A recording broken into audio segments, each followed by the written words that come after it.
Episode 2 of Picard was released today. How was it?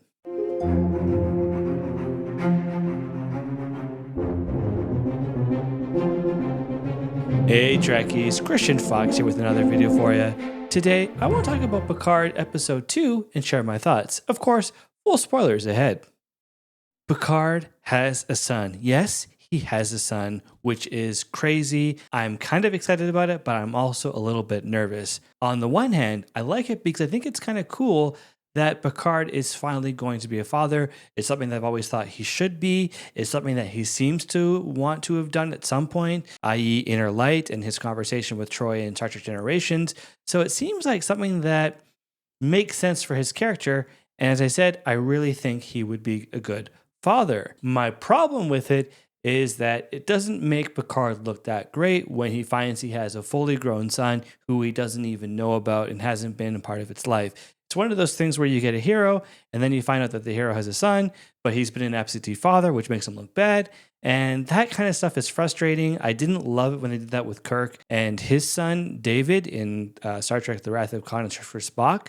I got it. I didn't love it, but it still kind of bothered me and made me feel like, it's sort of tarnishing these really, really great classic characters. But I'm hoping that maybe there's going to be some explanation as to why he was involved in his son's life, and maybe there's some reason that Beverly Crusher didn't tell him about it. And yes, that's Beverly Crusher's son, Jack Crusher.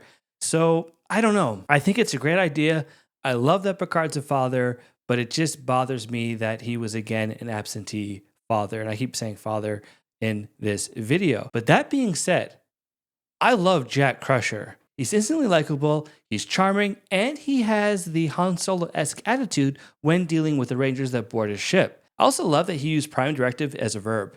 Moving along, episode 2 had a lot of great things. I love Captain Shaw and his continued dislike of our TNG heroes.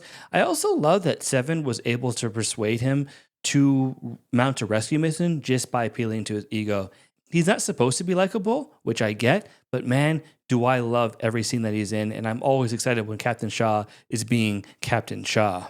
The other standout for me was Captain Vatic. Captain Vatic is just so cool, and I love the way Amanda Plummer is able to play her manic happiness and her intensity, where it's like she's really happy and manic and crazy, but also don't mess with her because she'll mess you up with her big ship that she's flying around in. So I love that. Her conversation at the beginning with Captain Shaw, where she's like, oh yeah, by the way, I know your profile, and I'm sorry, I'm glad that you had a really good morning and that I kind of mess it up.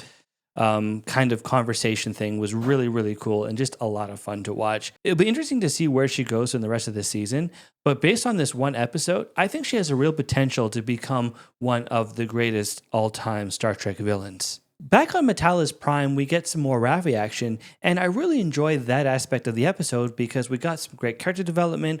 We got a really heartwarming conversation between her and her ex about her struggles with addiction, and then ultimately having to decide, hey, do I want my ex to talk to my son and put in a good word, or do I want my ex to talk to our buddy the Ferengi to get some information about what's been going on? And it really is a heartbreaking choice.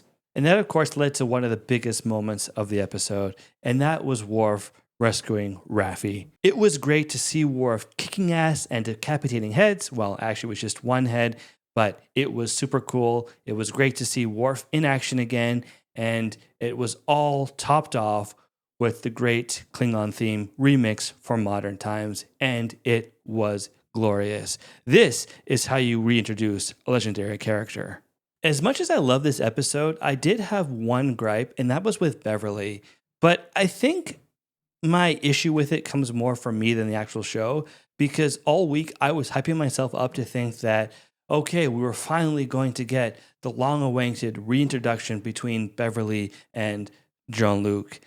And we didn't, because at the very end, they kind of look at each other, she smiles at him, and that's about it. But again, I think it was more me because I had built it up in my head where I didn't anticipate that there wouldn't be that moment, but watching the episode, it actually does make sense, and it seems to fit the story that they're trying to tell. So I really think that issue was more my issue than the actual issue of the show.